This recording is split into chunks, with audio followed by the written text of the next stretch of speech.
Thanks for coming. I was saying to reporters yesterday, I was really nervous about asking you. First of all, because it's one of those things, I was so nervous about asking you. And then you asked me, and I was like, move my vacation. I'd do anything for Oprah.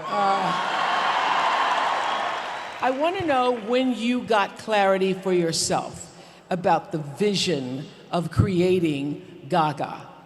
Well, you know, at first, when I was younger, I went through a lot of struggles in high school. I was really bullied. I didn't feel good about myself. And I got made fun of, like, why do you want to be a singer? Why do you want to be a musician? Why do you want to be an actress? And I felt so secluded and isolated. And it was time, once I dropped out of college, I will admit, stay in school. But I dropped out of college because I was like, I have to pursue my dreams as a musician. This is what I want. And it was in creating Gaga that I was able to create a superhero for myself. It was a vision for the me that I wanted to be. I wanted to be confident. I wanted to be filled with self-compassion. I wanted to be filled with compassion for others. And I wanted to share my story and my vision of the world with the world. And so you created this sort of alter person, Gaga. Who now has become me also. I mean, I don't know what happened, but it just sort of went. But that's what happens. When you have a vision for yourself, you see, you can be here, right? And then you have your vision, and then all of a sudden, the two merge. They come together. You become aligned. Yes. And you say that Lady Gaga, the creation of Gaga, actually gave Stephanie the wings to fly. Gaga, myself, has given me the wings to fly. And what I was going to, add is that now, after almost over a decade of being in the industry, I really recognize my position that people are watching me. Now, I could hyper-focus on being objectified or being in tabloids or being gossiped about. But you know what? I'm thinking to myself, oh, the world is watching, and I have something important to say, and I want to change people's lives, and now my mission is different, and I have a responsibility to this whole world. Yes. Because one of the things that we discussed in Elle, one of the things that surprised me when we talked about it in the recent Elle magazine, I was saying you have spent a lot of time shocking the world. That meat dress was the first time we all were kind of aghast. And you said you have now reached a point in your life where you don't feel the need to create some identity of shocking people. Yes, I think it was something that I enjoyed to bemuse people, so that they would listen to the music and that there was sort of a state of confusion of who is this woman? I don't really, I'm like, it's kind of like, watching a train wreck, But the truth is that was part of my art form, was how do I get people to see and watch and listen and become engaged with me on a personal level, even though it felt quite superficial, I think, for a lot of people. And it's changed since then because, number one, it's no longer shocking to have pink hair.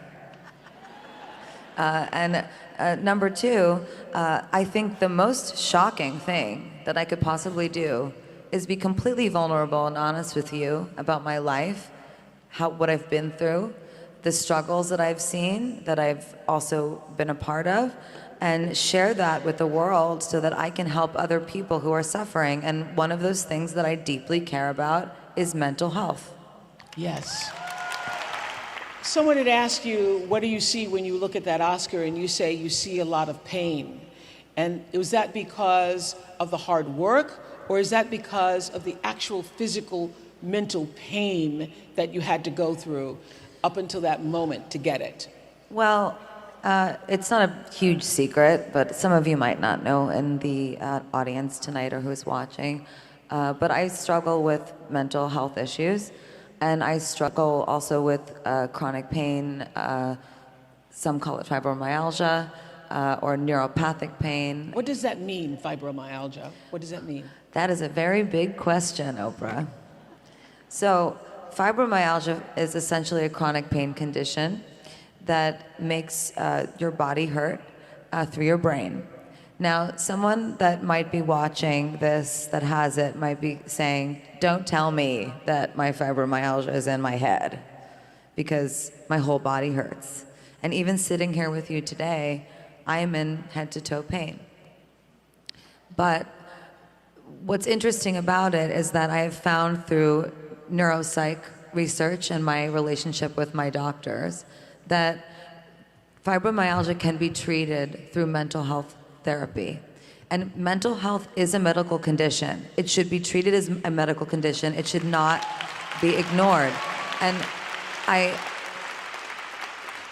So twice you've said you have mental health issues. Yes. What does that mean for you? Because as I was sharing with you on the phone, I have a girls' school with girls who've come from traumatic backgrounds. Yes. And I didn't know until I started this school, because I had this idea that I'm going to create this school and everybody's going to come and they're going to get an education, then they're going to go out in the world and everything's going to be fabulous. I had no idea the impact that trauma has on your mental health. Well, I've shared this with you, and I will share it again, very vulnerably with all of you. I could open my book and read it, but I'll just tell you. So I was raped repeatedly when I was 19 years old, and I also developed PTSD. And as a result of the rape? As a result of being raped, and also not processing that trauma. I did not have anyone help me. I did not have a therapist. I did not have a psychiatrist. I did not have a doctor help me through it. I just all of a sudden became a star and was traveling the world, going from hotel room to garage to limo to stage, and I never dealt with it. And then all of a sudden, I started to experience this incredible, intense pain throughout my entire body that mimicked actually the illness that I felt after I was raped. So what that is Were you called, raped by someone you knew? I was raped by someone that I knew repeatedly, and it was a trauma response. So when you asked me about what fibromyalgia is, what I would like for you to know and to shine a light on is that many people don't know what it is, and we need to all get together and figure this out. And this is how we're going to do it. There's the neuropsych aspect.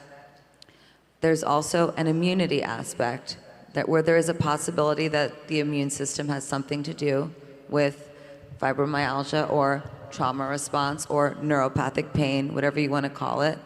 And there's also some similarities in my condition to autoimmune diseases, but fibromyalgia is not an autoimmune disease. So what I take an oath as a commitment today with you is it's 2020, and for the next decade and maybe longer, I'm going to get the smartest scientists, doctors, psychiatrists, mathematicians, researchers, and professors in the same room together, and we are going to go through each problem one by one, and we are going to solve this mental health crisis.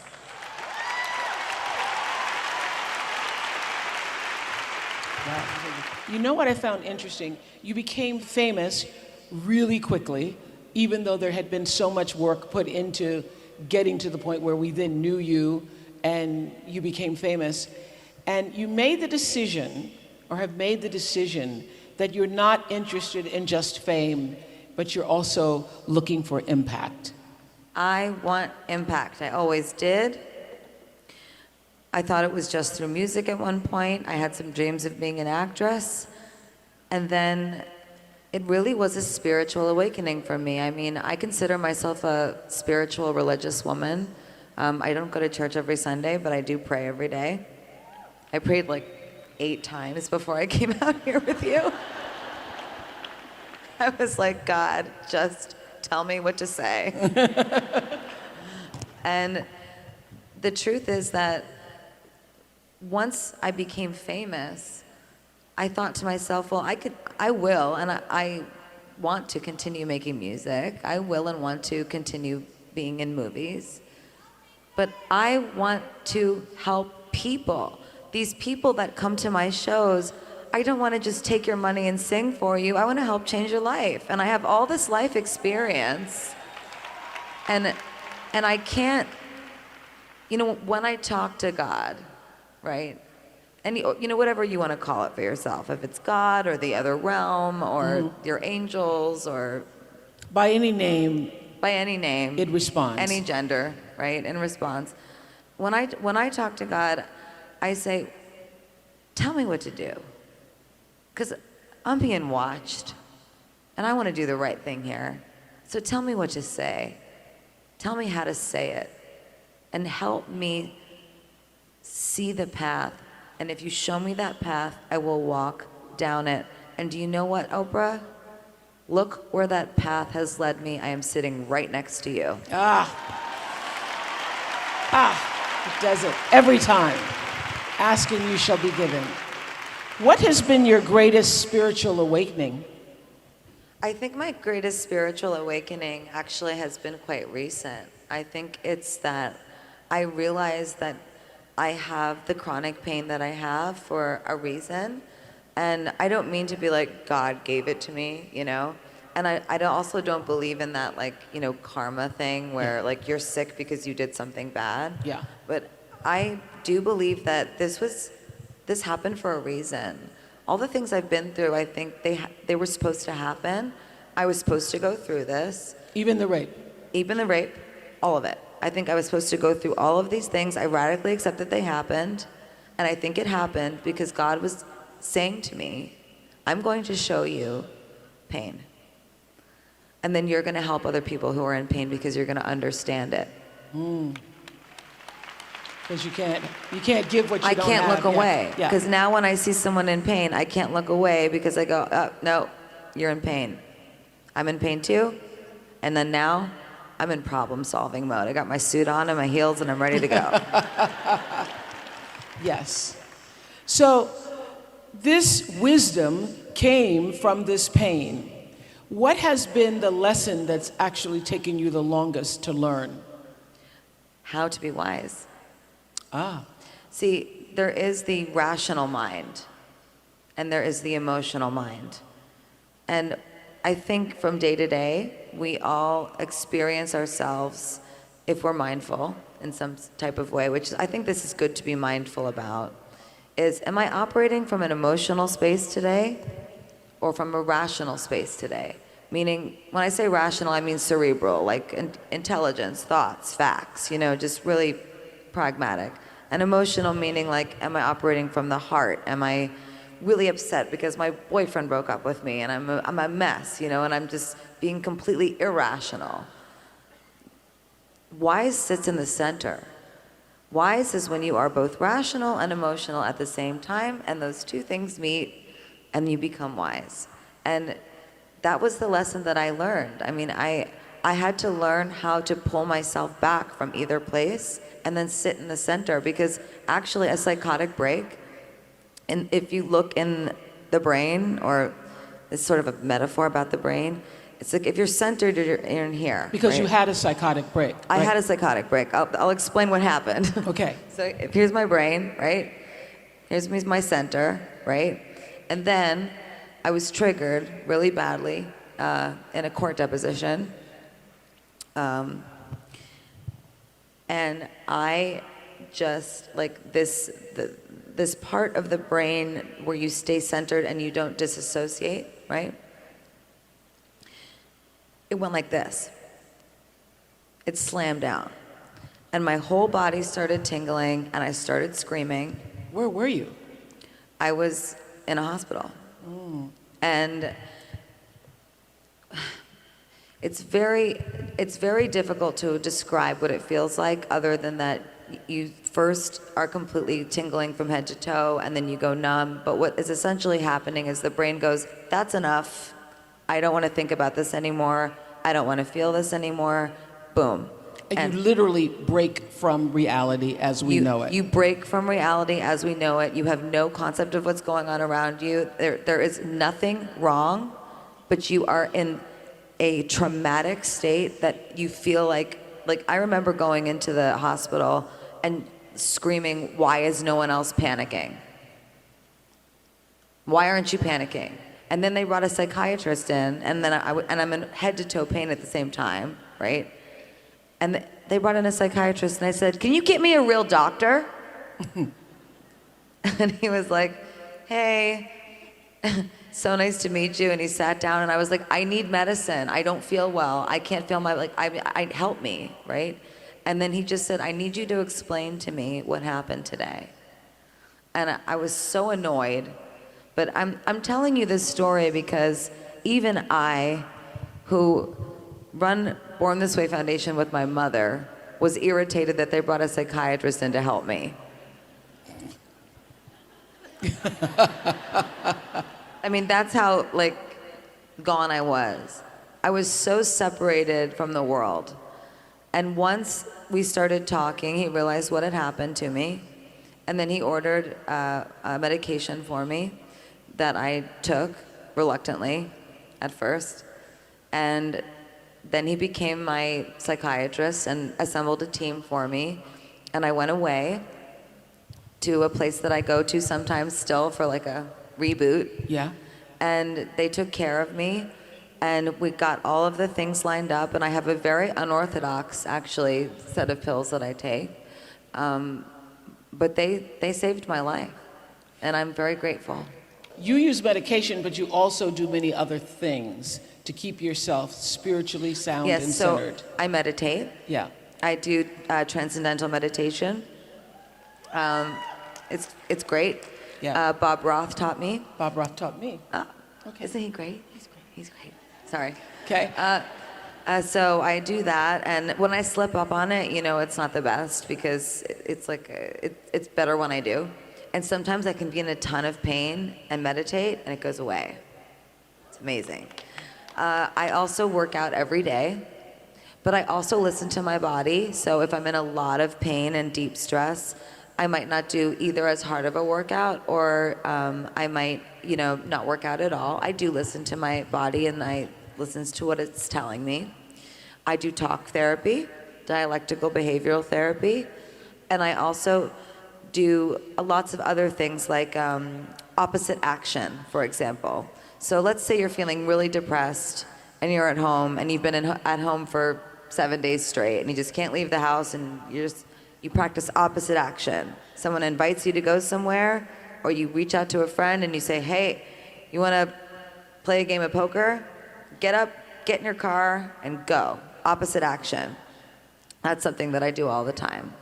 So you're actively working on yourself all the time? All the time, I actively work on myself. I have to. If I don't, I will sit and I will be in pain all day. I would say gratitude is my religion. It's the thing I practice with, you know, deep consciousness and a sense of like regularity and discipline about it. And for you, that is kindness. It is kindness. Kindness heals the world. The earth is a slowly rotting apple on a kitchen counter. Oh, no. It's the truth. Okay. I'm sorry, but it's just true. I mean, it's like you just put if you put an apple on the rotting apple. But it's slow. It's really slow, right? But we have to be kind to that apple, to the humanity of that apple, and we have to be kind to the environment to keep that apple alive as long as possible, and that's through kindness. Yes, yes. And I have actually my commitment here. I want to hear your commitment. I commit to gratitude, to bring the greatest minds I can find in the world together to one by one solve the mental health crisis that is plaguing our world. I want to create an epicenter of healing, because when I give to others, I give also back to myself. Indeed. Lady Gaga gave up her vacation to come and sit and share her truth with us. Thank you. Can I just say, Oprah, I love you. I love you back, girl. I love you back.